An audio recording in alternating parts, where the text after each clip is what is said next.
they exceeded anything I ever thought could happen. I mean, they go to places that I wasn't expecting them to go to, and I don't think I'd been a fan of all of them. I don't think I had seen them do anything quite like this.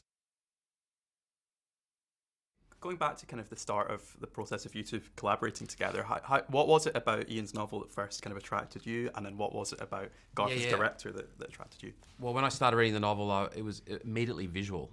I was like literally seeing it play in my mind, and it had that kind of old cinema feel, like The Stranger Arriving in the Night and Who's Afraid of Virginia Woolf, and they're all movies I love and wish there was more of. So it had all those kind of qualities, and then it just went in a direction that I just wasn't expecting. It actually, the real mystery of the story was this relationship and the behaviour within this relationship I was very curious about. And Hen was the number one suspect of like, what the heck is going on here? Yeah. And I thought, wow, I'm wanting to read on because of a human relationship kind of mystery. And then obviously where it went was just astonishing.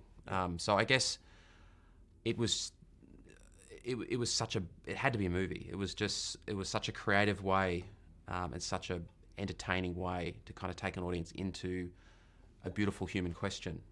So I was very committed.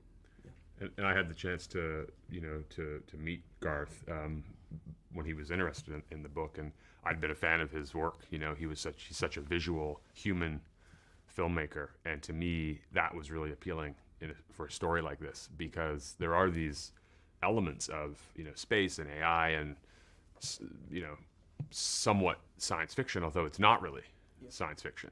And I think that's almost more of a misdirection. And so I really was hoping, if there was interest, there would be someone who could actually draw out that human side of the story. And when Garth expressed interest, I thought he would be perfect for that, because that's, to me, part of his strength. And then we got a chance to meet, and I just really liked him as a person then too. I felt like I got along with him. He was kind and generous, and I figured he would be a great person to collaborate with on a personal level. And so that made me feel comfortable to sort of attempt to write the screenplay with him, because it's a long process, and you're gonna have to do and say things that are maybe difficult and figure stuff out. And so you in my mind, you want to do that with someone not only whose work you admire, but who you feel like you get along with and who you respect. And that was the case with us. It was such a great and enjoyable process to write it. Yeah, and am I right in saying that the original plan had been to get other screenwriters to write it, and then you two ended up? So what was the kind of whole story with that? Yeah. Well, I mean, we had our bucket list of writers, but writers are so busy these days. You have to wait a year, 2 years for them. So we put a pin in that, and then in the meantime, we went into this room. I had a lot of questions about the novel, and we're like page turning the novel, and realised that we had all the same paragraphs highlighted, and this friendship built. And then suddenly we were riffing on what the film could be, and we just felt in the room like we had a take on it that could be really exciting. So I guess we came out of that room, knocked on the producer's door, and just said we would really like to have a crack at the script. Yeah, no promises. You don't have to take it, but we'd love to have a crack at it. And it just felt like the right thing to do at that point in time. And obviously the film, much of the book is obviously there in the film, but did you find that quite a hard task to kind of, not necessarily get rid of bits of the book, but just kind of change bits of the book a little bit, kind of change the timeline and stuff? Is it kind of a kill your darlings kind of thing? Or I mean, not really, actually. I think, during the process of writing the book, there are moments like that, because that's sort of my style of writing, is to not write with an outline, but actually often include more material in the early drafts. So again, in the earlier drafts, there was more space stuff and a little more science in the book.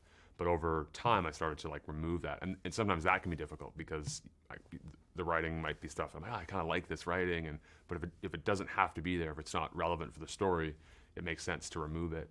When we started working on the screenplay, something that was in my mind was sort of the opposite of being protective of it. I really wanted to feel the freedom, and that's why it was nice to be working with someone else who wasn't the author, to explore new ground and to tweak things. And the book was always going to be the book, and it's done, and it's kind of standalone. And the movie is its own thing too, because there are so many collaborators. So to me, it definitely, my mentality going into it wasn't to sort of be protective in any way, but actually to feel like we were getting to revisit the contents, the characters, the ideas, and the relationship, because that's really what it's about, is this relationship. So we're going to get to revisit that and explore it in a new way. Yeah. Were there any smaller details from the book, Garth, that you kind of really wanted to get into the screenplay? Not necessarily kind of big plot things, but little moments or little kind of yeah. I mean, there was a lot straight from the book. Yeah. There was so much from the book that we could start with, really, and then it took its own life. Yeah. So yeah, it was actually a very enjoyable process. I mean, the book was such a great starting point. It was so inspiring for all the choices that we made ultimately. The book is all from Junior's point of view, so and kind of running through all his memories and kind of this hen-obsessed inner mind.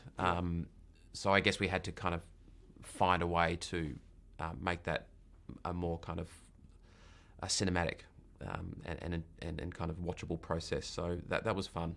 Yeah, I think it's quite interesting in that it's almost two audiences. So I was watching it with a friend. I'd read the book and he hadn't, and it was kind of comparing the quite different experiences in a way. Yes. Is it quite important to, I guess, sow the seeds of, without giving anything away, kind of what happens later on, without kind of making it too obvious? Is that quite a difficult, challenging thing to do? To kind of. I mean, I would say yes and no. In a way, it is, but also, and I felt this way about the book too, and personally, I feel this way about the film, is that I was never so concerned about a twist, you know, or that sort of wasn't my motivation when writing it.